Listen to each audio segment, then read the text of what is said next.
Before we get started, I'd like to mention that we have at least 2 more Starr Forums happening this spring.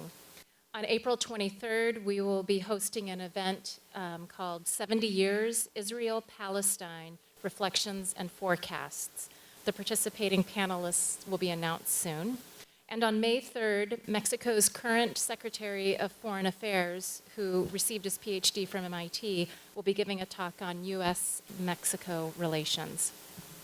We have details about these talks at our table and also a place where you can sign up to get on our email list if you want to hear about other events. A reminder that our talk will conclude with a Q&A with the audience, and just to line up behind the mics so that we can hear you. We are making a video of this talk, and also a reminder to ask one question. Now I'd like to introduce our speakers. We have Nimmi Gowrinathan, who is this okay? Just keep going, okay. Who is the founding director of the Politics of Sexual Violence Initiative, which examines the impact of rape on women's political identities. She's a visiting research professor at the Colin Powell School for Civic and Global Leadership at the City College of New York. And through this initiative, she is the director of Beyond Identity, a gendered platform for scholar activists. She is also currently a senior scholar for the Center for Political Conflict, Gender, and People's Rights at the University of California, Berkeley, and the creator of the Female Fighter series at Gornica magazine. She provides expert analysis for CNN, MSNBC, Al Jazeera, and the BBC, and is published in Harper's Magazine, Foreign Affairs, Gornica magazine, and Al Jazeera English, among others. We also have with us today Kate Cronin-Furman. She's a human rights lawyer and political scientist who works on and in post-conflict environments. Her research addresses human rights outcomes after political violence, accountability for mass atrocities, and international intervention. Her research has been published and is also forthcoming in International Studies Quarterly, Political Science and Politics, and the International Journal of Transitional Justice. She also writes regularly for the mainstream media, with recent commentary pieces appearing in Slate, Foreign Policy, The Washington Post's Monkey Cage blog, War on the Rocks, and Al Jazeera. Kate is currently a postdoctoral research fellow in the International Security Program at Harvard Kennedy School's Belfer Center for Science and International Affairs. Please join me in welcoming our speakers.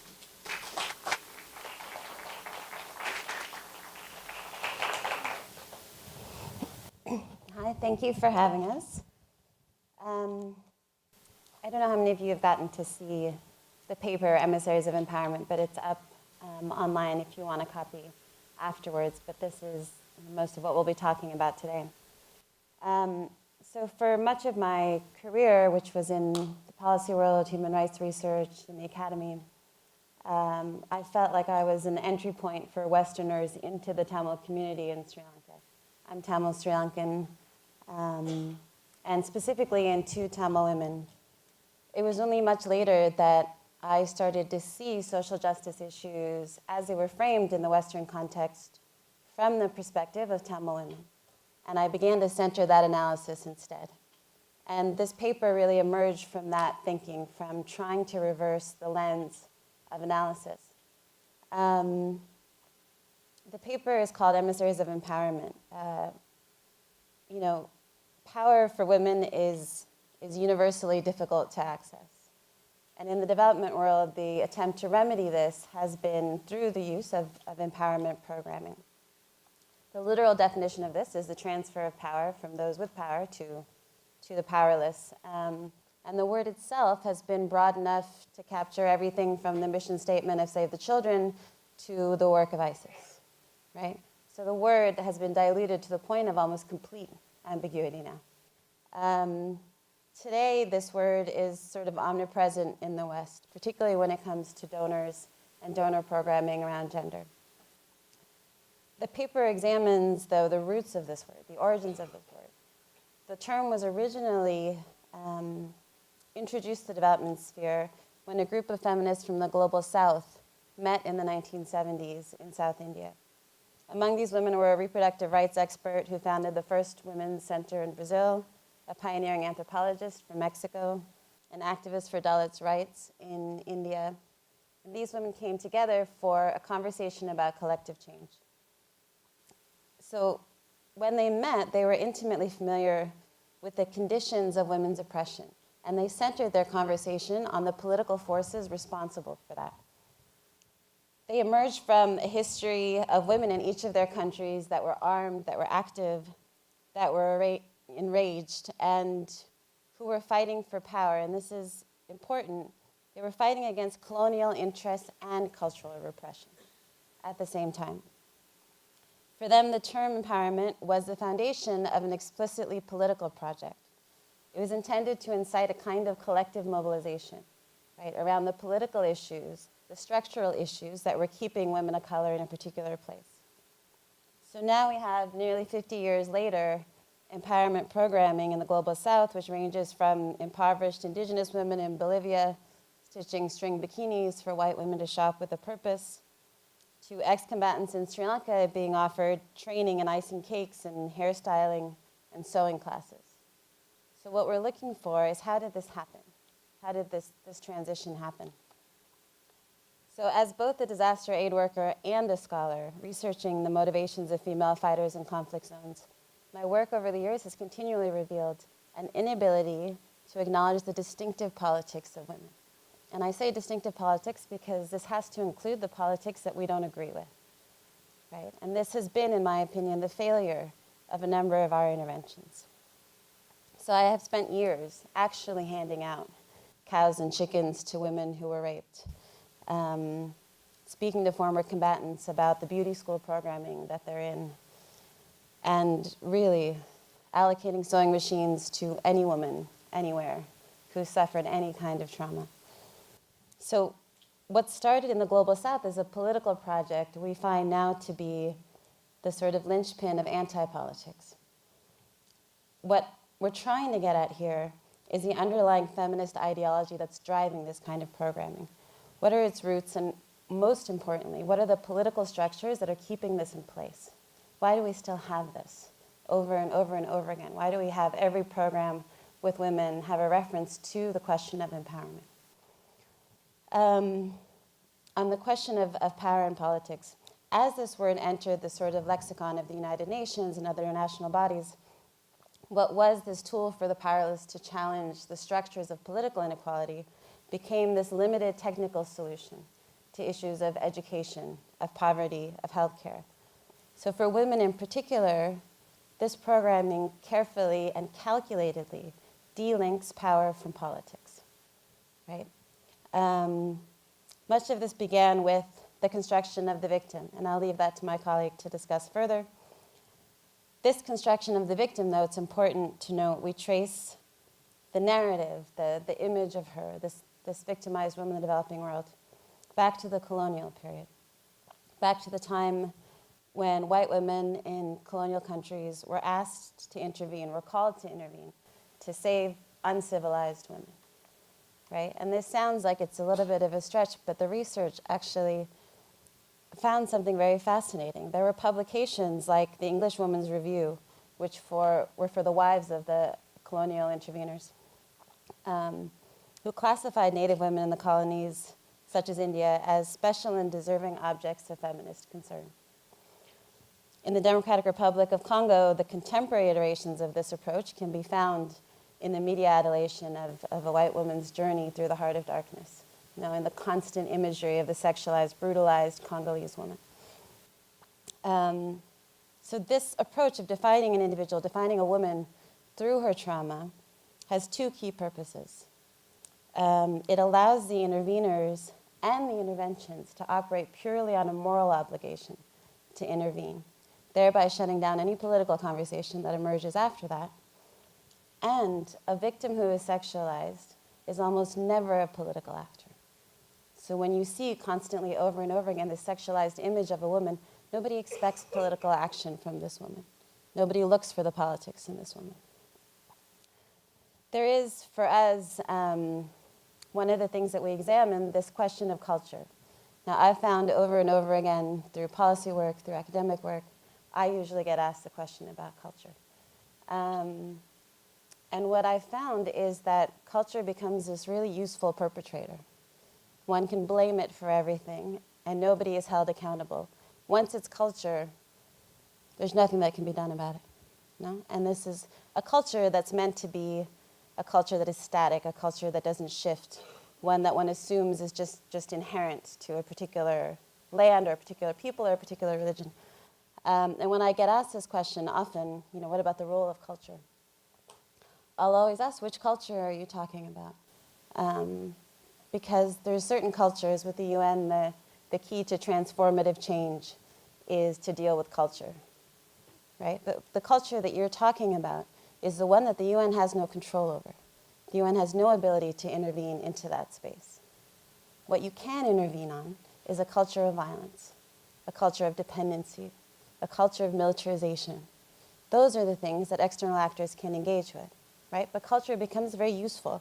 And again, in the interventions for women, what's highlighted is the evils of local cultures, which is, again, reinforces the idea of the moral duty, right? Agency, the question of women's agency, which comes up a lot in academic and in development language, is only seen when the woman is acting in opposition to her culture.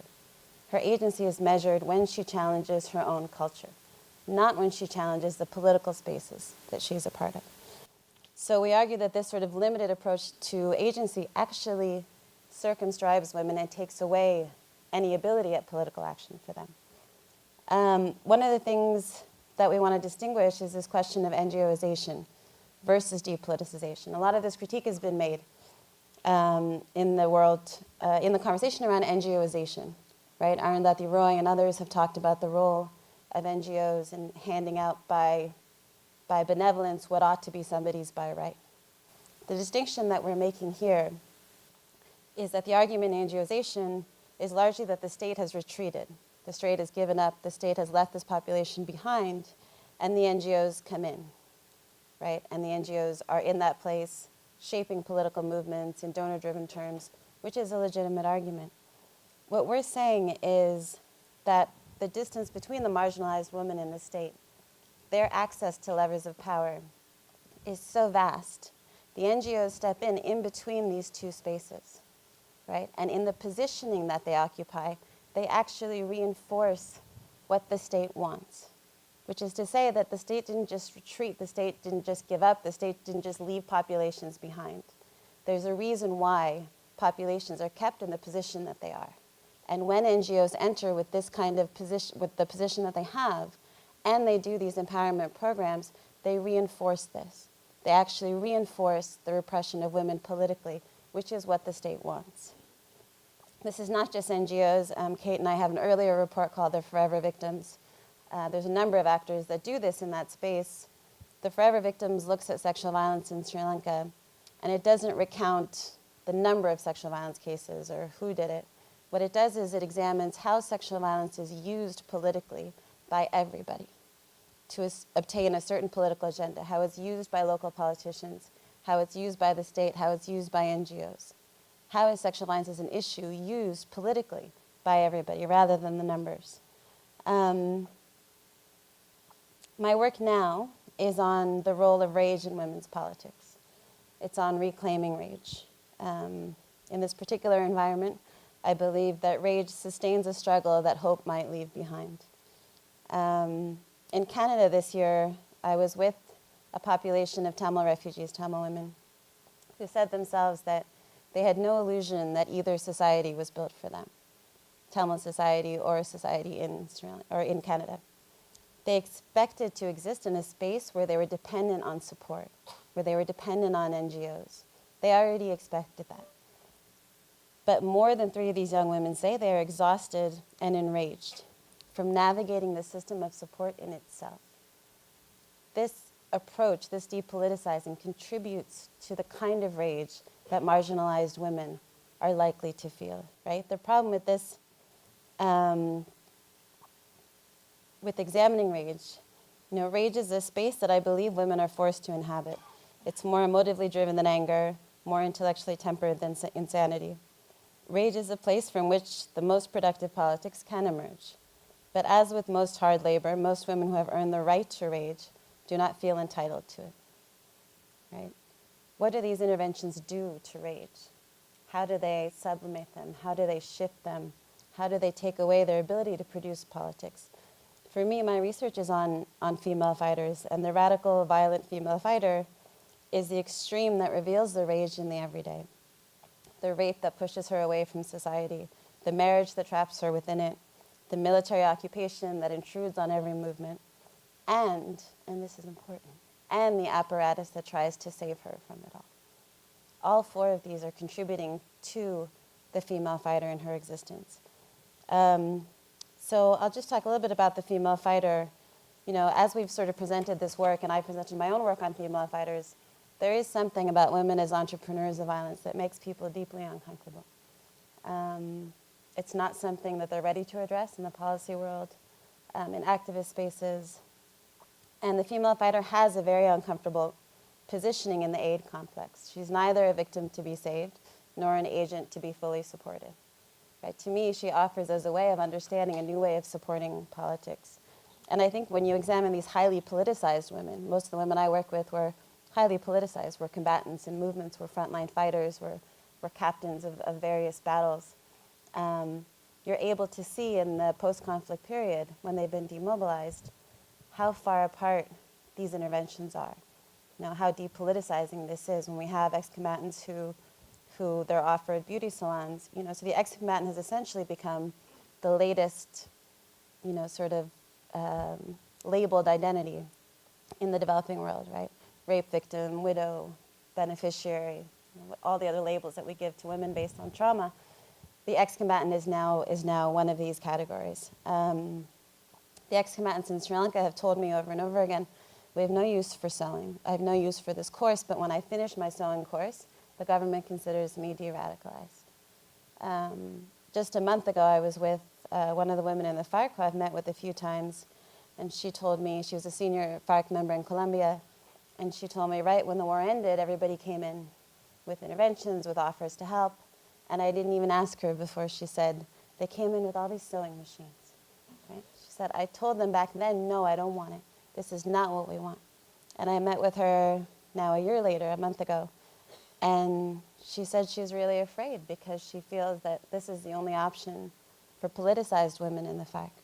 And you see this interesting divide now happening in Colombia, where almost half of the female combatants have not given up their arms, have refused to give up their arms.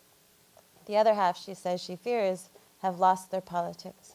They've given in to whatever option the INGOs are bringing in, sewing machines and cakes and bakeries and all of that.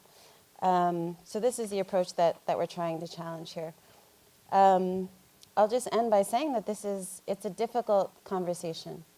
You know, we've been talking about this in different spaces for about a year now. And one thing I want to be clear about is that this is not a racially divisive question. It is not a question of sort of a white third world feminist divide. But in some ways, it feels like much of the engagement between first and third world feminists has been done in the development sphere, right? So if we can begin here, it feels like a good place to find a connection. This is a question of an approach. I think in itself a testament to the desire to have sort of pragmatism over politics and simple solutions over a complex conversation. The question we get asked most of the time, I get asked all the time, so what is the solution? What are your recommendations? Right? Again, it's really this desire to constantly have a quick fix to something, right? My issue with this is that there's not been an acknowledgement of the problem. It feels like everyone's skipping a step. Okay, I heard what you said. How do we get to the solution? But the problem is an uncomfortable conversation. It in the development industry requires that there's a dismantling of this guise of empowerment in order to reveal funding, incentives, colonial legacies, and political agendas with existing gender perceptions that overlay all of that, you know, to the design of empowerment programming. Once we have that conversation, we can get to the other side of it. But what we're finding is that people are not willing to sit with this, which is the problem. So we begin this report with an anecdote of mine. I was in Cambodia a few years ago, where I had actually lived for a while previously.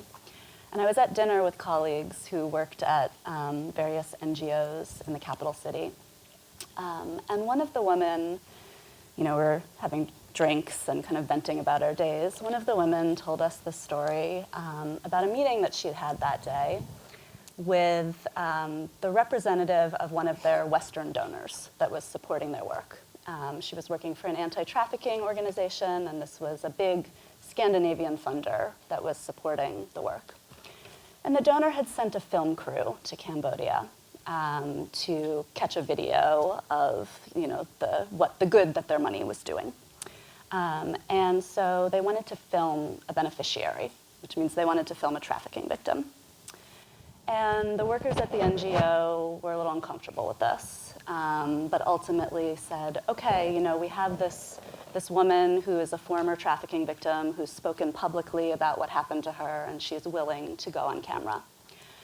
And so they brought the film crew to meet her, and the film crew said, no, this is not the image we want.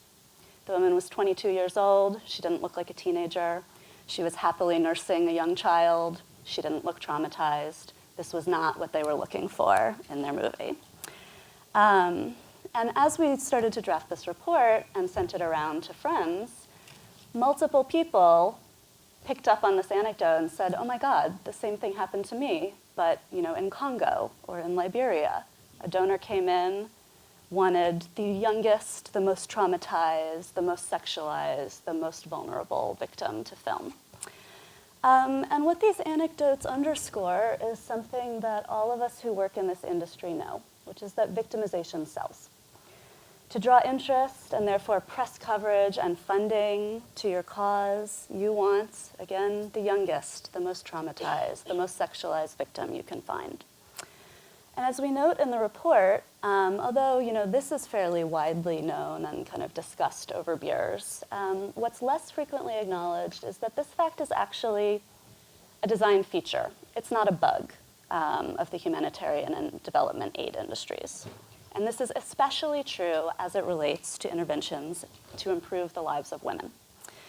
So unfortunately, what this means is that the portrayals of victims that are propagated by those who are supposedly helping them tend to be degrading, dehumanizing, and profoundly exploitative. So as Nimmi mentioned, one of the examples that we use in the report is the way in which women who have been raped during the conflict in Eastern Congo are framed by Western media. The stories that are told about them, again, by those who are trying to help them, are incredibly sensationalistic and voyeuristic. And what we see in the Western media coverage of this crisis has been a sort of one-upmanship, right? To give the most gory, most graphic details. It's very common to see news stories that invoke rape with weapons, with guns. It's common to see elements of cannibalism and other particularly sadistic forms of sexual torture. And in the process of reporting these stories, we learn almost nothing about these women except that they were brutally raped. So, in this report, we are talking about the ways in which some of these dynamics are both produced and entrenched by the Western white feminist gaze. And we highlight the ways in which press coverage of places like Congo center white women interveners into the lives of women in the developing world, while the beneficiaries of the interventions, the brown and black women, are stripped of their subjecthood and presented in this very one-dimensional, very fetishized way. And we connect this to the kind of depoliticization that Nimmi has just discussed. This is a failure to take non-Western women seriously as subjects. And we trace that to the days of colonial interventions. Our co-author, who's unfortunately not here with us, Rafia, did some really fascinating research into the deep history of this stuff. And kind of the rhetoric of Indian women as passive vessels for the feminism of British women, and the kind of early origins of the concept of saving brown women from brown men. So we see this tendency to center Western women rather than marginalized women that sort of favor the abandonment of complex narratives in favor of these simple stories in, for instance, the reporting of like Nicholas Kristof in the New York Times. His coverage in particular of the Congo has often focused on these white women who become aware of the suffering of their Congolese sisters, sort of undergo an epiphany, and uproot their lives to go and help. And these stories have really familiar arc and characteristics. We have a white woman who becomes enlightened, who learns and grows. We have extremely graphic descriptions of the injuries inflicted on non-white women. We have no additional details about these non-white women. It's always about the audience. It's not about the people who are being seen. And I'm not just picking on Nick Kristof here, or I am a little. But this isn't an academic quibble. There are actually practical consequences to the narratives that we tell about victims. So if we treat them as abject, as stripped of all agency, we are comfortable with interventions that are based on interveners' judgment about what they need. And we see this tendency reinforced by the production of success stories, which is also something that harkens back to colonial interventions. We have this great story in the report about this woman named Rukmanbai, is that it? Who is rescued by a white Christian woman from a child marriage. She's empowered to go on to study, and she's sort of trotted around to be shown off as the success of intervention. She's been helped by Westerners to resist her culture, and she's gone on to great things. And these kind of stories, which we very much still see today in these tales of white women who have gone to the Congo to empower and rescue Congolese women, these stories become the justification for further activism in this vein. So this is a self-reinforcing cycle. And the upshot is that we get interventions that kind of run the gamut from goofy to sort of horrifying. And in the report, we talk about a few of them. Specifically in Congo, one of my favorite examples to cite is when Hillary Clinton, as Secretary of State, went to Goma in, I'm going to say 2009, promised a lot of funding to help women who had been raped during the conflict there. And one of the big initiatives that they announced was that they were going to be supplying video cameras to rape victims. And it's like, okay, let's parse this out a little bit. These women have already been raped, so not sure what they're filming.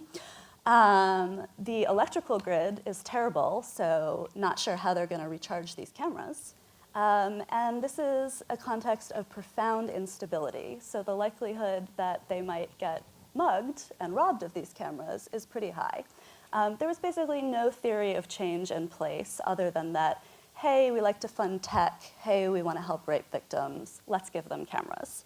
And I suspect if anyone had kind of talked to them seriously about what their needs were, they might have come up with a slightly different intervention.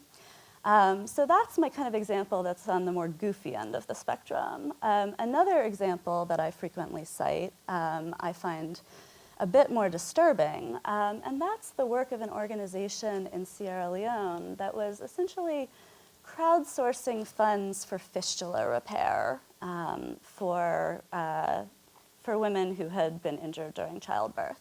And the way that they went about this was to put up a website with pictures of these women, with their names, and with the most graphic descriptions of their fistulas. Which, sure, I'm sure that these women did indeed consent to this because the prospect of having this very devastating and stigmatizing injury repaired was a huge incentive. But could you imagine having to disclose the very personal details of your gynecological injury to the internet at large in order to benefit from assistance to have it medically treated? So these are the kind of things that we observe as the result of these types of narratives that are very much failing to center the agency of the women that they're trying to help. And obviously, these dynamics are not limited to the field of women's empowerment. And I'm going to talk a little bit about kind of my broader research into mass atrocities and that kind of sector of issues, because we see this, if you think about the issues that are the images that are used in humanitarian appeals, for instance, right? I'm sure you've all seen the images of babies with the swollen bellies, with the flies on them, the dead-eyed young women trying to nurse a child and failing to produce milk. This is imagery that is chosen not for what it does to the victim, but for the response that it evokes in the audience. And one of the examples that I love to teach in my kind of college classes of this is the Coney 2012 video. And for those who don't remember, this was this viral video. It was kind of the first example of like clicktivism blowing up. This is the group Invisible Children advocating for US military intervention to save the victims of Uganda's rebel group, the Lord's Resistance Army.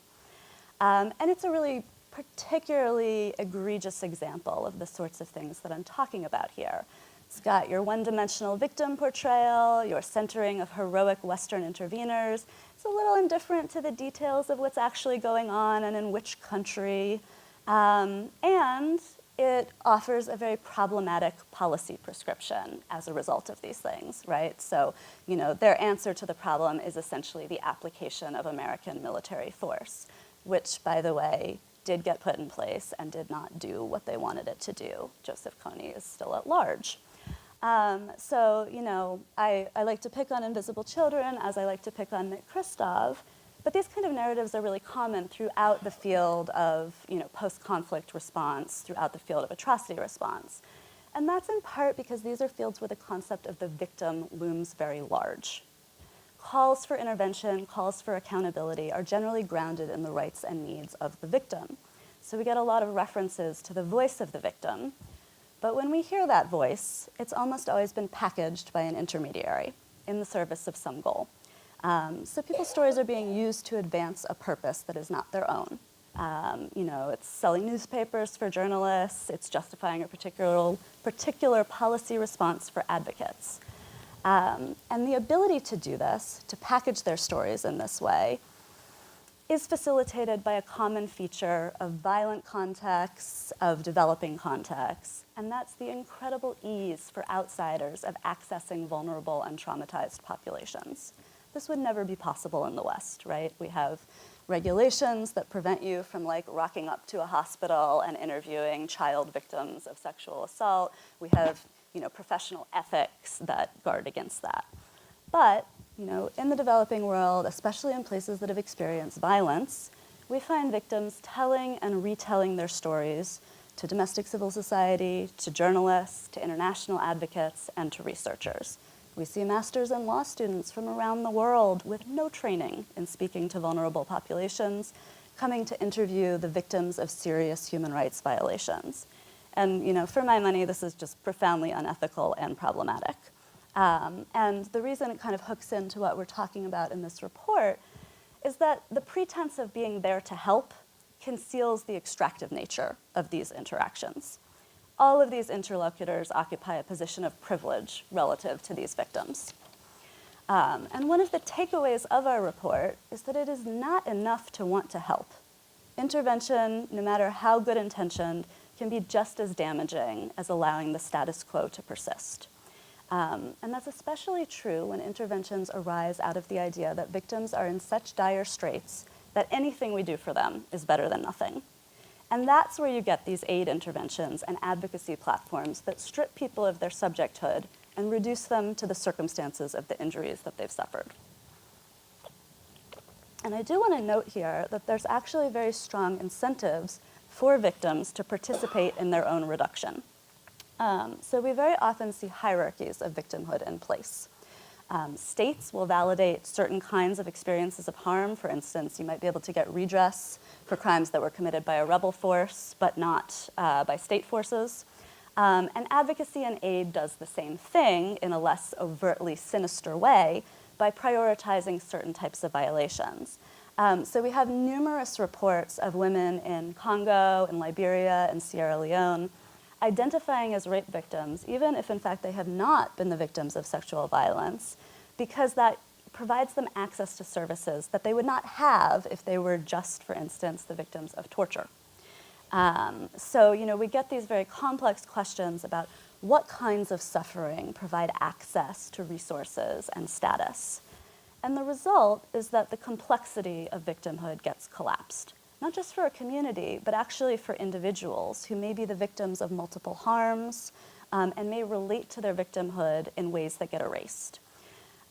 So, what we see is that certain kinds of victimization become definitional, and there are incentive structures in place that compel certain kinds of performances of victimhood. And that can be profoundly silencing to those who don't see themselves as included or represented. For instance, male victims of sexual violence are a really classic example of this. They are rarely, being empowered by aid interventions. Okay, so, if this recognition of victimhood confers this certain kind of status on certain types of victims, it also confers power and status on other actors, and that is particularly those who claim to speak for victims. So this, for me, really raises very deep questions about who has the right to tell someone else's story, who has the authority to speak on behalf of someone else.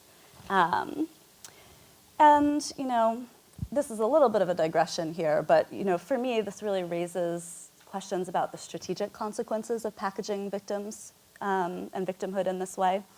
So we get advocates, activists always wanting to say things like, the victims want regime change, the victims want sewing machines, the victims want prosecutions of the perpetrators. But if you have this kind of hegemonic narrative in place, it's very easy to attack, right? All it takes is finding one victim who says something else, and suddenly this narrative is called into question.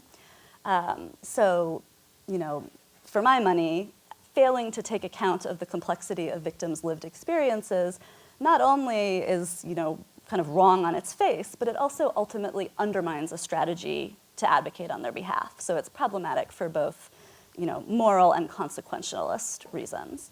And this is as true for aid as it is for advocacy. You cannot empower someone if you have not bothered to figure out what is actually impeding their access to power. But the focus on these very simplified narratives with Western interveners at their center makes understanding that basically impossible.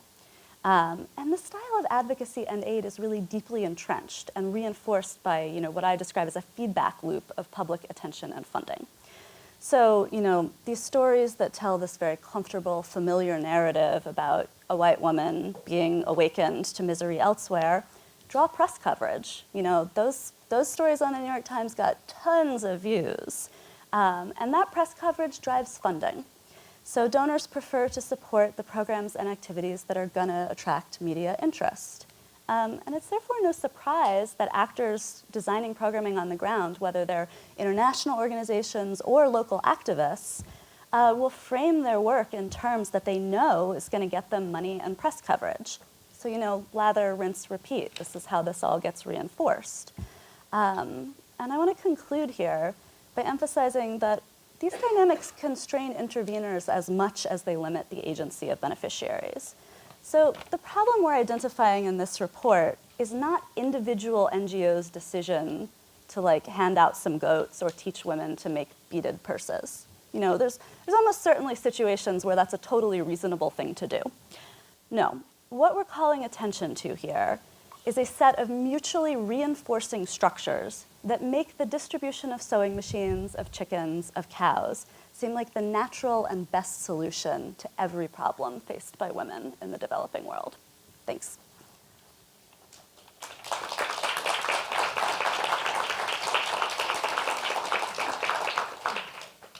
Great, we'll take questions now. You can line up behind the mics. And introduce yourself. We'll start with you over there. Thank you. That was really insightful and important. I'm John Tierman of the Center for International Studies.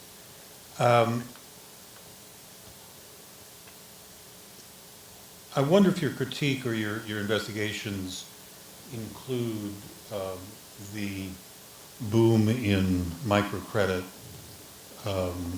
solutions to women's situations in the developing world. There's been a lot of attention to this, there's been a lot of criticism, and yet it continues to be an enormously robust enterprise worldwide. much of it backed by the same agencies you're talking about. The one criticism that I recall as being a major note of the knowledgeable critics who have voiced it is that the funds, well, there are several about the structure of the loans and so on, but that in fact the results, if you try to measure the results of microenterprise for women's empowerment, the results are scant. It's such an enormous enterprise that it's hard to conclude in such a brief way. But in any case, I wonder what your take is on this.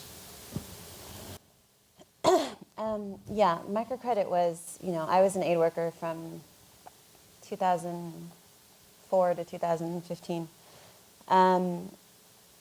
I didn't intend to be an aid worker. I was working with young women who had come out of the tigers in northeast Sri Lanka who were in an orphanage, and the tsunami happened.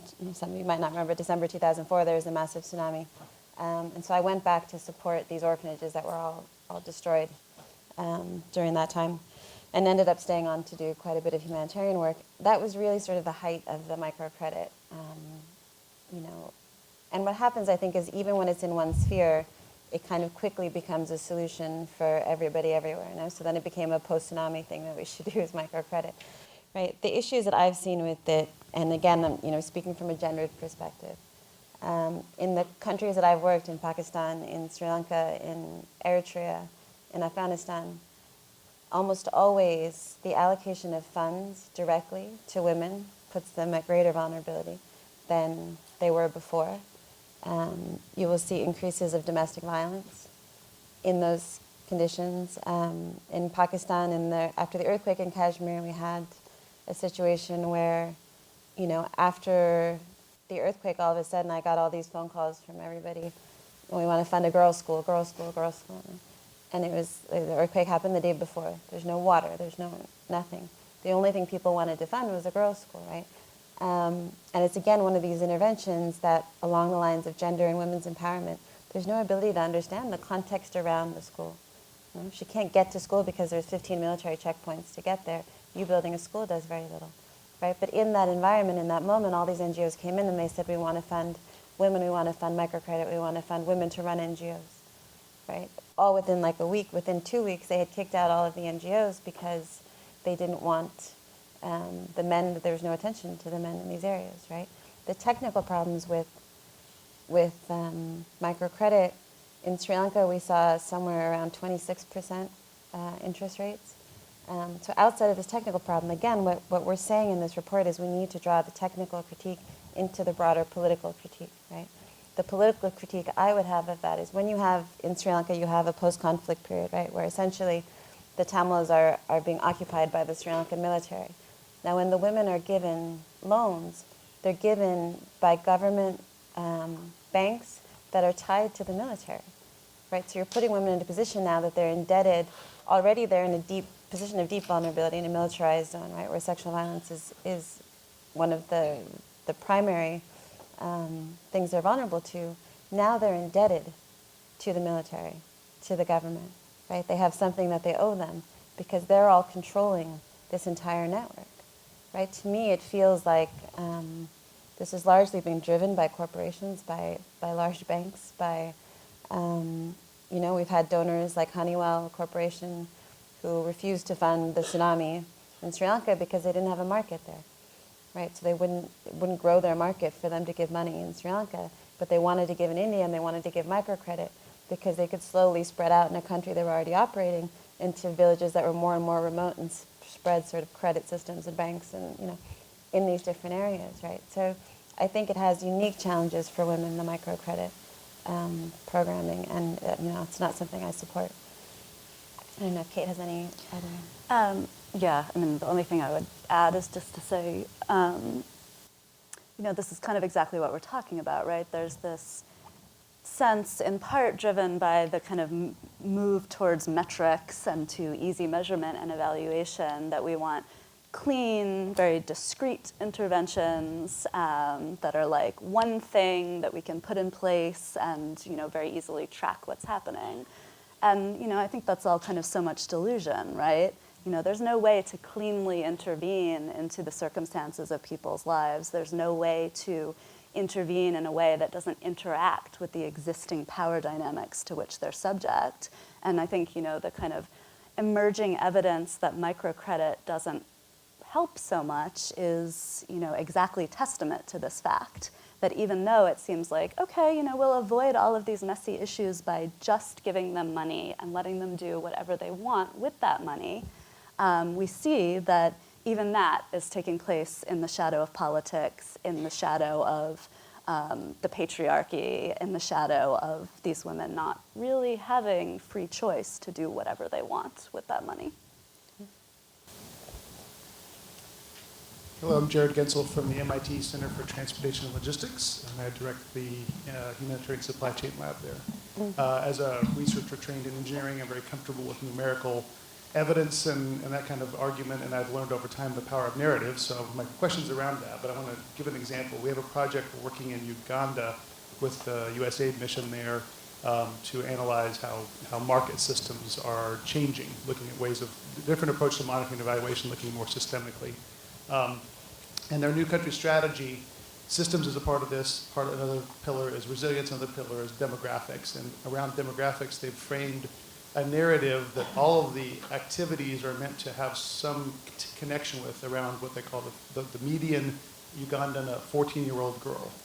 And they've positioned so that the way of trying to unify all the different activities that could not be a single solution like microfinance, but looking at all the different things. How are we empowering or providing an opportunity for that girl to flourish? So they don't position her as a victim, but they do use the language like she is in a fragile position, and they talk about a path forward that, according to probabilities, would not be one that. So how can we adjust the system to be more supportive of a productive path?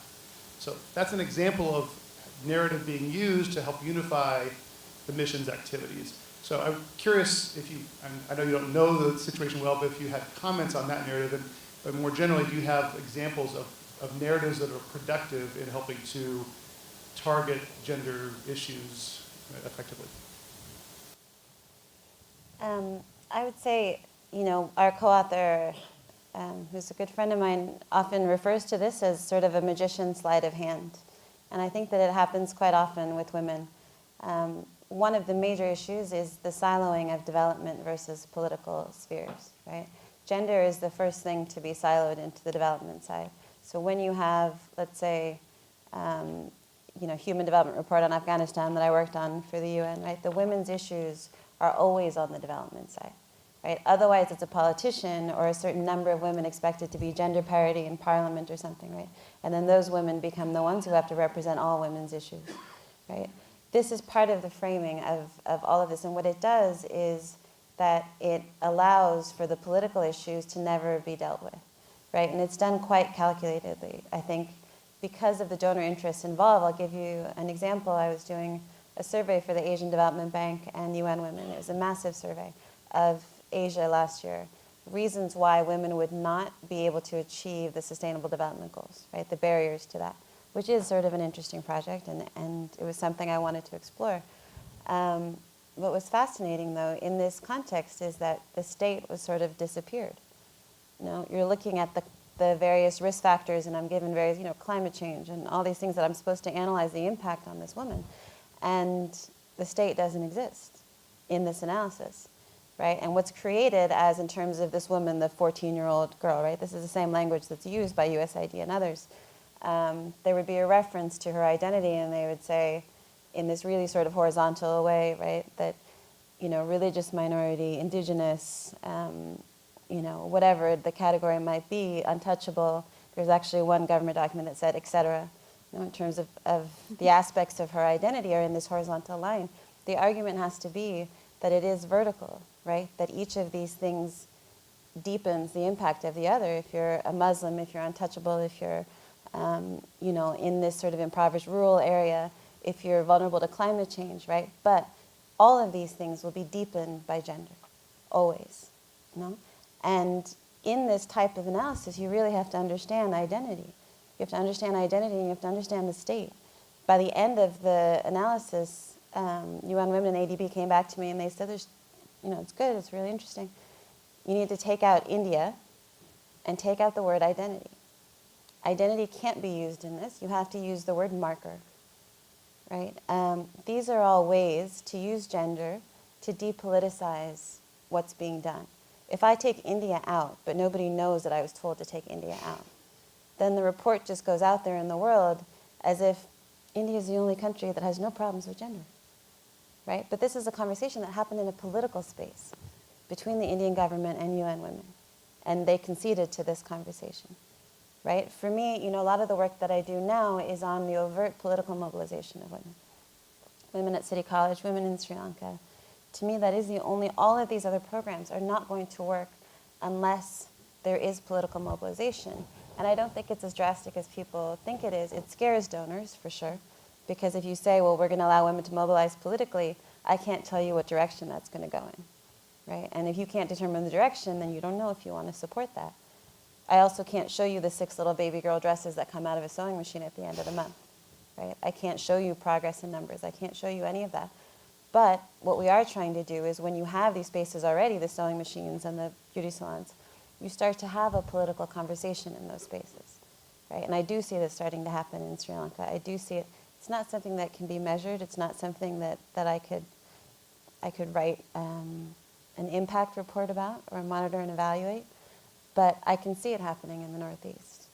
And these are the kinds of things that terrify major organizations like USAID and the UN.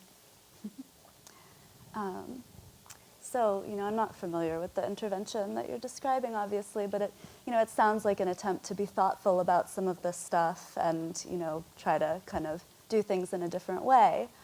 Unfortunately, what we've kind of found is that even those more thoughtful attempts are very much constrained by all of the dynamics that we're talking about here. So, we presented this report in September in Canada, and there was another woman on the panel with us who was a doctoral researcher in the UK, who had also, like both of us, been doing research in post-war northeastern Sri Lanka. And she described an empowerment intervention that had been initiated by local actors. It was extremely well thought out, extremely careful about the intervention. Basically what they had said was, okay, we're sick of all this refeminizing nonsense. Women don't want to make cakes. They don't want to sew. Let's help them to buy tuk-tuks. So these are the 3-wheelers that, you kind of use for public transport there. And they said, we don't want to foster a culture of dependency, so we're going to set up this loan scheme where we're not giving them the tuk-tuks, but it's not burdensome, and they'll be able to repay it. So basically had kind of gone down the checklist of all of the obvious problems with these types of empowerment interventions and attempted to preempt them in a way that was kind of sensitive to the local culture and sensitive to what women's needs actually were. So, they had a pilot program, a number of women got these tuk-tuks, everyone was really optimistic. Program completely failed. Despite all of this thoughtfulness, despite all of this effort, this program was understandably simply unable to grapple with the legacies of women's kind of multiply reinforcing experience of violence. Some of these women were quite traumatized and were anxious about being out on their own. Others had families that were, not willing to have them out at night. They weren't able to compete with their male counterparts, even with the assistance. And basically, this was very disheartening, obviously, for the local organization that had set up this program because they thought they had kind of hit on this kind of solution that was like, okay, we're not falling into all of the classic traps of an empowerment intervention. What we're arguing is that this isn't about the individual program. This isn't about the individual intervener. This is about the fact that it is simply not possible to empower women solely through this type of intervention. I would add here, since this is MIT, that I was teaching at Columbia this semester at the School of International and Public Affairs. And what's fascinating is part of the problem is how we're educating those who are going into this field, right? The restricted sort of consciousness of these students, their limited ability to think outside of the frames that they've been given already, right? To acknowledge that this is not working, but to only challenge that insofar as you stayed within what you've been told might be effective, right? There was, over and over again in my classes, we would come up with these mind maps and just sort of, and I would ask them, what happens if you just get rid of everything that you frame this with, everything that you're trying to look at this through, right? Through all different kinds of lenses of helping people, of morality, of what's a threat and what's not a threat, right? The way that people are being taught is so formulaic, is so problematic, that you're not able to start to understand some of these concerns, right? But without doing that, you can't get to the root of some of these issues. Sexual violence does not end because Ben Affleck goes to the Congo. It ends because there's political mobilization. It hasn't ended in this country, but it shifted drastically when there was political mobilization, not because a celebrity showed up. My questions are for Professor Gowrinathan. You mentioned that under a lot of the way that these programs work, that women are conferred as agents when they challenge local culture, not political structures. But considering the cultural norms that reinforce gender hierarchies are power structures in and of themselves, could you define a little more how you're defining culture versus politics in that context? And in addition, I was wondering if you could explain a little bit more what you meant when you said that NGOs can act in a repressive role when they occupy the space between the state and marginalized women, just to kind of flesh that out a little more. Yeah, in terms of culture, the argument that I'm making is that culture will always wrap around context, right? It's nearly impossible to extricate these two from each other. So if you're talking about a girl in Afghanistan whose father doesn't want her to go to school, right? Maybe it's cultural. Maybe he doesn't believe girls could be educated. More often than not, being in these spaces, which is again one of the great challenges of this, people are not in these spaces doing field work. Being in these spaces, he's afraid that she might be raped on the way to school, right? Because there's so many military checkpoints there. We don't know, we're not able to parse this out, right? But we cannot blame all of it on culture because there's an aspect to that is context. And the context, the contextual aspect of it, is the part that outsiders have the ability to challenge, right? And it gets complicated. In a recent paper that I wrote with a colleague, it looks at women under the Tigers. The Tigers were considered to be sort of fascist in controlling their territory as a movement. And what it argues is that the search for agency is often misplaced. Right? You're looking for the women standing outside with the placards. You're looking for the women running for parliament. You're looking for the Malalas of the world. She has to be either a superhero or a victim. But you have agency in these spaces, and it's really important to find the agency, right? To look in the right places. If you have a woman, let's say, in Sri Lanka, there was women who would feign pregnancy to be able to get into the detention center, so they could see their husbands, so they could pass on information of what was happening in the movement. This is an overtly political act, right? It is a form of agency. They are playing on cultural expectations, cultural norms in order to create that political space for themselves. But that is a form of agency, right? And if you don't keep locating these pockets of agency where we believe it doesn't exist, where we believe the culture prevents it from existing, then what you have is an expectation, like right now in the Northeast, that without the Tigers, there's no political voice, because there was never a political space. There's always political space. Women are always finding ways to make political space. No? So with agency and culture, it's only to caution that culture is not always the perpetrator. And when it is, those are conversations that happen within the community. They cannot be had by the UN or the US government or anybody else. No? And then, sorry, the second part of your question was on? NGOs being in the space between the state and marginalized women, just kind of... Right. It's, this idea that NGOs like to be both the powerful and the powerless.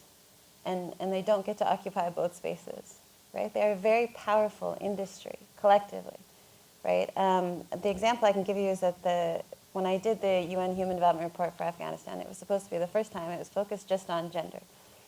And the only way to look at women in Afghanistan is to say, okay, here's the state, here's women, and there's this massive humanitarian apparatus that's mediating this conversation.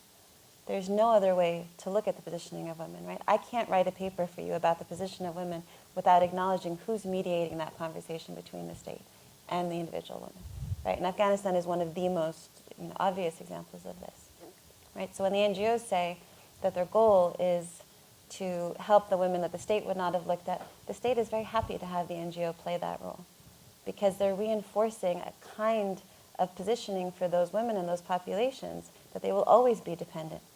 They will always not have political power, right? So the NGOs, it's the positioning that they have. The difference with NGOization is NGOization says that the state's just given up or left behind. My argument is most of the time, the state is calculatedly keeping people in a position far away from power. Mm-hmm. My name is Angason, and I am from Heller School of Social Policy. So my question to you is, Dr. Gowrinathan, you started your presentation with some kind of personal dilemma that you've been faced as a development worker. Like, as a development practitioner from the global south, sometimes you feel that you are being an instrument. Mm-hmm. So I feel the same. These are like the thoughts that keep me awake at the middle of the night sometimes. So like, how did you still like go with that? That's the first thing. And the second thing is, what would be your advice for both of you, for those of us that are young professionals in the development world? I think it's a really valuable role that you have to play, but you have to insist on the space to play it. I call the space kind of an inside-outsider, right? You don't fully belong in either space. There was moments at the end of the war in Sri Lanka where I was running the Sri Lanka working group of everybody trying to coordinate humanitarian efforts, and everybody thought I was a spy for the Tigers, the diaspora, or something, right? And there's moments when I'm in the northeast of Sri Lanka and they can only see you as a Western person, right, who gives funds or they don't trust you. But I think being able to draw on these sort of multiple spaces gives you an ability to create insights that other people can't have, that other people don't have, right? And it's not easy to articulate that, right? Especially in a field like I did my PhD in political science. That was very difficult, that process, to insist that the insights that I had, the intimate sort of knowledge of culture and community, were intellectually valuable, right? Initially, I had to frame everything in the language and the patterns and the measures, that they gave me, and in their language, in order to get past that point, right? And as you get past each point of essentially credibility, you get to break down a little bit of that. You get to move further and further outside of that, right? The program we're running at City College comes out of this idea. It is to train immigrant women to be scholar activists, to say that you are the ones from Afghanistan, from Somalia, from all of these places. Whenever there's a conflict, we see a spike at City College of students coming in to the school. I don't want to sit in the U.S. Institute of Peace anymore and listen to white women tell me about these countries. I want to hear you tell me about your experiences and draw that into your research. Have identity-driven research agendas, right? I think it's a really, really valuable role. The best advice I can give you is to write throughout your experiences, your critiques, your feelings, because all of that turns into something. There's moments from my early days in the humanitarian world where I heard all kinds of things that were deeply problematic that are now in the book that's coming out, right? So hold on to those and write for yourself, for catharsis as much as anything else. And I think, and I would want Kate to comment on this too, part of this report is to reveal the role that race plays in everything. In the CVE world, we talk about it a little bit, and we haven't gone into it, but one of the damaging things about this empowerment approach is that it's now seeped into the countering violent extremism world, right? And the female fighter is just another one of these damage to normal projects, right? And in that space, there was a woman who was very powerful in international studies, and we argue, Rafia and I and Kate and others, that what's driving foreign policy, the feminism allowed in foreign policy, where there is feminism allowed, is a white feminism, right? And that's really problematic because you're dealing mostly with women of color in the developing world. And after this report was published, we got an email from this woman that said, who I'd been arguing with for 4 or 5 years in different spaces and conferences and Congress, and she was a conservative sort of thinker on violent extremism, and we would always debate in all these different spaces. And then she sent this email that essentially said, be careful not to alienate the white allies that you need. And I realized all of a sudden that her and I haven't been debating violent extremism all these years. We haven't been debating the female fighter or gender and violence or theories of gender and feminism. It's been race. That's what it was, right? And it's a conversation nobody wants to have. We're still relying on, the Swanee Hunt, Valerie Hudson version of the world, right? In foreign policy, there's very few women of color. So I think it's important to keep bringing up that race is at the core of a lot of this. And I'd want to hear Kate's thoughts too on this. Yeah, there's a way in which, in both academia and the policy world, what brown people tell us is never theory, it's always evidence. Yeah. And, I was having drinks with a Sri Lankan Tamil colleague in London last week, actually. And he's also a PhD in political science. And he told me a story about when he was doing his doctoral work, having a conversation with a senior white professor colleague about Sri Lankan politics, and he advanced a theory explaining, patterns of rural support to a particular political party, and later saw himself quoted in the colleague's work, cited anonymous Tamil activist interview. This was, a PhD student at a prestigious London institution advancing a political theory, and yet he was cited as data by his own colleague. And, that's obviously flatly ridiculous. But he went on to get the PhD and get hired by that institution, and now he's on equal footing with the person who did that. And, describes kind of the reason for pursuing this PhD being so that he wouldn't always be treated as evidence, right? That, he would be able to kind of opine on the politics of his own country and be taken seriously. And I think, when you say you weren't debating politics, you weren't debating theories of violent extremism, I think part of what you were debating was like your authority to speak on this as a person associated with one of these contexts where, the interventions are going. And so, I think, this is what's wonderful about the City College program, about Beyond Identity, is that, we need to get rid of this perception that there's such a thing as a neutral opinion and that it only comes from someone with a white face, right? None of us are neutral, none of us are objective on anything ever. And so, everyone has to be allowed to speak. And unfortunately, the only way to make that happen is for people who are currently not allowed to speak to push back and push back hard. And I want to be clear, this isn't like a million years ago. This is like...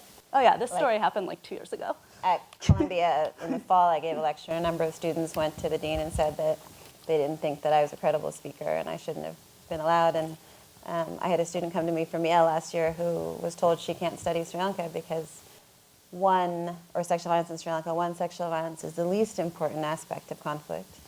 And 2, because she was Sri Lankan. And it's almost verbatim what I was told at UCLA, that I couldn't study Sri Lanka because I wouldn't be objective. So it's not an uncommon experience. But if you were studying Russia, people would be like, but don't you want to study South Asia? Yeah, probably. Yeah. So, there's others. But you just you really do have to have the platform. Otherwise, nobody will listen.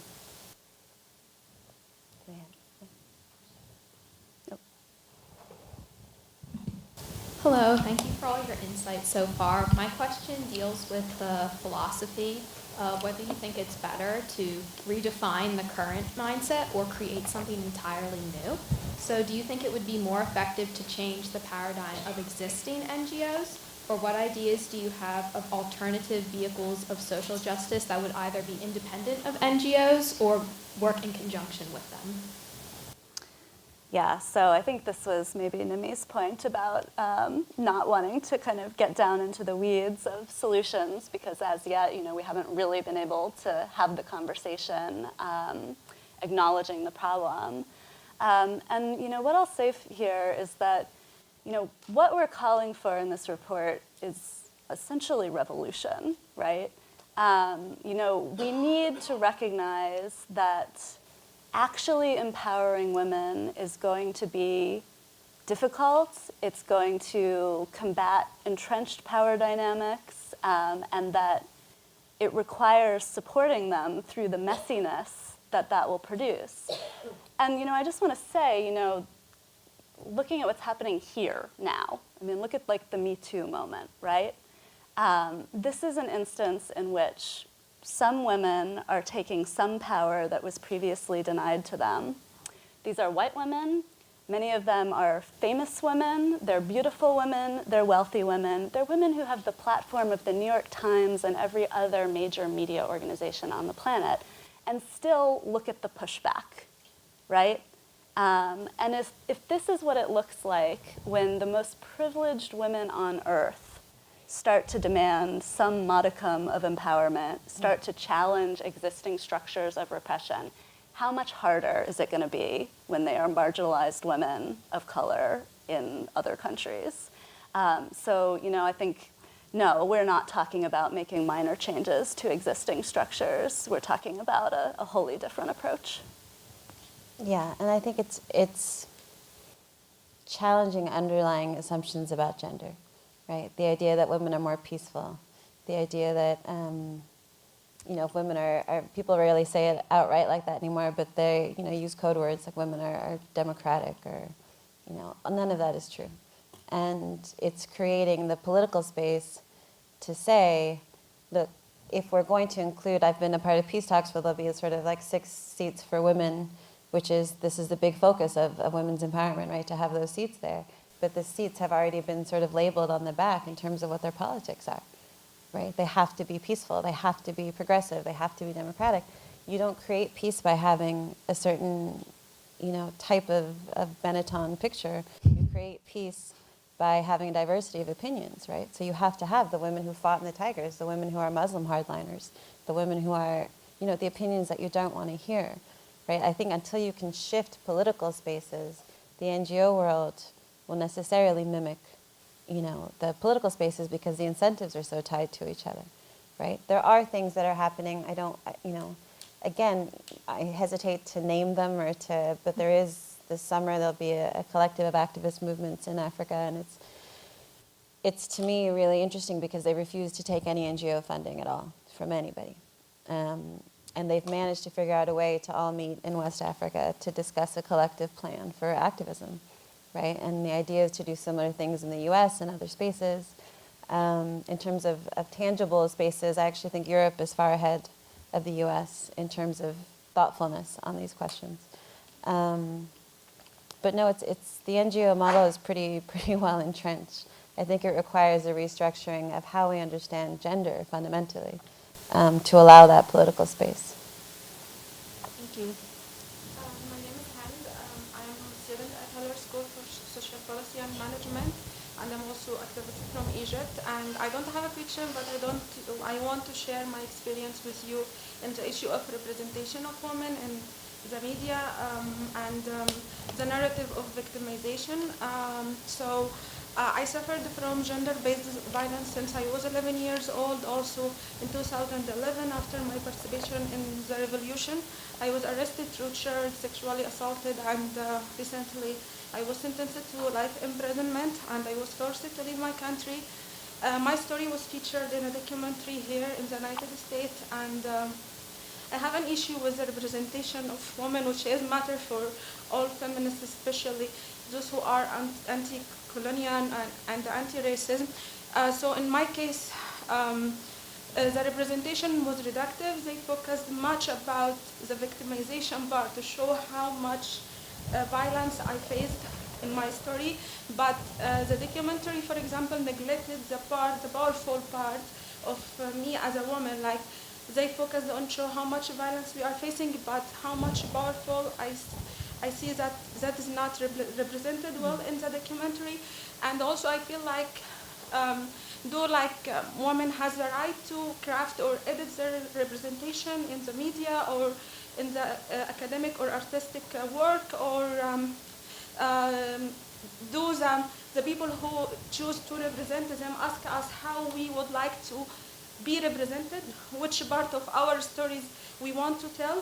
For example, people who knows my story well, they ask why they neglected this part of your story, because people started to know my story in Egypt because of this part who they described as powerful part, but this was neglected at all in this documentary. So people start to ask why this was neglected. So I feel like there is an issue of representation, and they focus much on the victimization part. That's why through my being here, I try to show that Muslim women or African women, we are facing violence, but we are powerful, we are fighters, and we are not only victim to our own men, our own society, our own government, but we are fighting with other men and women, this patriarchy society, for our freedom and justice.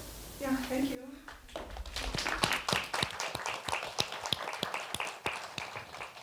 Thank you so much for that. For me, it's one of the things that requires what we were talking about, this deconstruction of how we think, right? There's this automatic assumption that visibility and awareness is politically useful. It is not, right? And what happens is that nobody ever wants to close the loop, okay? I mean, nobody's been able to do it for me. Like this idea that you can show people in Nebraska what's happening in Darfur and you can use this one woman, it has never been proven to lead to political change. We are all operating on this false momentum that after everybody knows about it, then what, right? Rarely does this ever Push the contribute. big red button that says fix it. I mean, there's no, there's red bracelets, there's campaigns, there's hashtags. These things, awareness and visibility, become really problematic, and they become attached to the idea of how we engage with other communities, right? There's a documentary that I very mistakenly was a part of with Vice News in Sri Lanka, and I bought into this idea. Everybody was like, oh, your work is so good, and you need a bigger audience and a bigger audience, right? And going back with these journalists to Northeast Sri Lanka, we were doing a story on ex-combatants who had turned into prostitutes, right? The series was on women in and out war.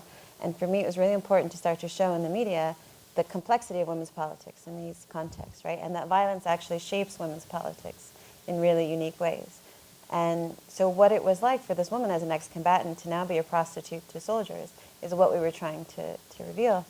Obviously, they didn't want their faces shown. Obviously, it was difficult for them. And the journalist said, okay, before we interviewed this woman who we knew had been raped, who we knew was a soldier or an ex-combatant, don't tell her that she can cover her face. And I looked at her and I said, I need you to think this all the way through. Like, you don't cover her face. Your program actually gets watched by 50 million people globally. They find out she's told she was raped. She gets tortured, probably killed. Who's responsible for that? But your assumption that we're going to help her or her cause by visibility, right? This becomes like this underlying, driving force. Visibility in itself becomes the motivation. But there's nothing on the other end of that. You see it over and over again. When I was in Tunisia, I saw it in the tribunals that were happening. It was just, okay, let's bring all the women out and talk about sexual violence, right? But on the other side, I was interviewing these women's daughters who were the highest number of recruits to ISIS. Why? Because they didn't like that their moms were publicly going out there. They thought the activism was too soft, that they were going back to the state and becoming victims when they should have been political agents. This process in itself may have led to the mobilization of young women to join ISIS, right? And what came out of it? A lot of visibility, right? So I think it's one of those things, particularly those of you going into the development field, have to start off questioning, what is the role of visibility? Why do we do it? Hi, my name's Ellie. I'm in history and sociology of science here, previously in political science. And I spent some time in Somaliland doing work like this, and sort of my experiences completely agree with what you're writing about. and many of my conversations with friends who are there are in line with that. But I'm curious, how and when do you find your arguments are persuasive to people who work in development who don't have personal experience of this? You know, we've been really surprised at how little pushback there's been on the analysis. I mean, people obviously don't want to have to think about making dramatic changes, but by and large, I think these are things that people working in the industry know. So I, for years, have blogged about this stuff at Wronging Rights, and from the earliest days when we started that blog 10 years ago, we were constantly getting emails from people pretty high up at the organizations that are like exactly the ones like perpetuating this framework, saying, like, giving us tips on like appalling things their own organization was doing. So, you know, it's not that people don't know this. It's not that, you know, even, you know, I'm sure, you know, there are true believers, obviously. But I think by and large, there's a lot of kind of agreement that the way we're doing things isn't great. But obviously, it's hard to envision systematic change. It's hard to figure out what that would look like. So, you know, I've not really felt like we've needed to do so much persuading as that this has more played the role of catharsis in a lot of ways. I don't know. I will say there's been some cherry picking of the argument. Yes, that's for sure. Problematic. You know, one of the feminist groups in New York, there's a feminist collective who are interested in these issues, and someone who was on the listserv came and told me, you know, this report circulated and everybody loves it. And so what's really interesting about the conversation is that everybody agrees that the programming is depoliticizing, and they like that focus. Nobody has acknowledged the role of white feminism in that, right? So again, if you don't see the argument as a whole, you're not going to be able to get to, you know, the shifts that you want to see. And I know from being inside the industry for a long time, there's a real, I think, unsubstantiated fear of what happens to donations when you offer any sort of critique, right? So there was constantly, you know, we were told not to critique the Red Cross in Sri Lanka, we were told not to critique, I mean, just overt requests not to do this, you know, lest one shake donor confidence, right? I don't think it's true. I've worked with a lot of donors, and I think that if you got rid of the word empowerment entirely, and you had to go back to the Gates Foundation or to any of these individual donors and say how you actually shifted the individual community, family, state level power dynamics that are restricting this woman, this sort of concentric circles of captivity she's under, if you had to go back and say that and you didn't have this catch-all word to use, you would have to actually be doing something, right? And the donors want that, right? They want to know what you're actually doing. So this idea that critique and reform within the industry is, you know, going to end the funding, I think is completely untrue. I think the reason it doesn't happen is because it requires the industry to look at itself, to look at politics of sexual violence within the industry, right? And that's something they don't want to do. What would it take to get them to do that? I don't know. I mean, I think it's connected to funding. I think the funding has to change. I don't think one of these, you know, big scandals or whatever is going to be what does it. We've seen so many. I mean, you know, Kate and I were trying to find examples for this paper. There's so many that it's not even, you know. So it's not going to be one of these horrendous, you know, cases, or even a massive case of sexual assault or something. It has to be the funding. The funding has to change. Hello. My name is Kelly Reddy, and I worked for many years in the SID program at the Heller School, Brandeis, the Sustainable International Development Program. So I listened to your talk and sort of vacillated between, you know, horror and joy. It was painful at times, I have to admit. But I've worked for many years with women in El Salvador, and knew many of, you know, during the conflict, women were substantially involved in the, both in the military and in the popular movement. But what happened was, after the peace accords, most of the men went into camps to be demilitarized. And during that time, a number of women's groups rose up and organized. And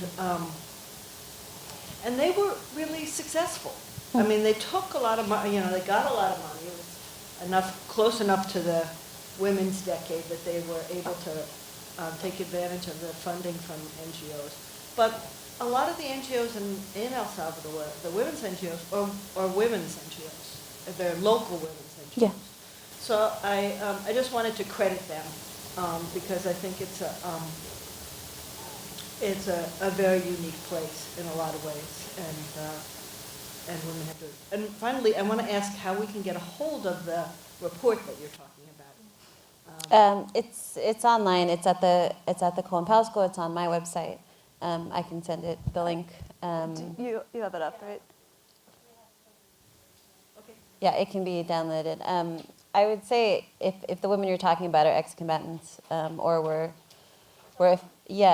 you find the strongest resistance for me amongst that subset of women to challenge a lot of these existing programs.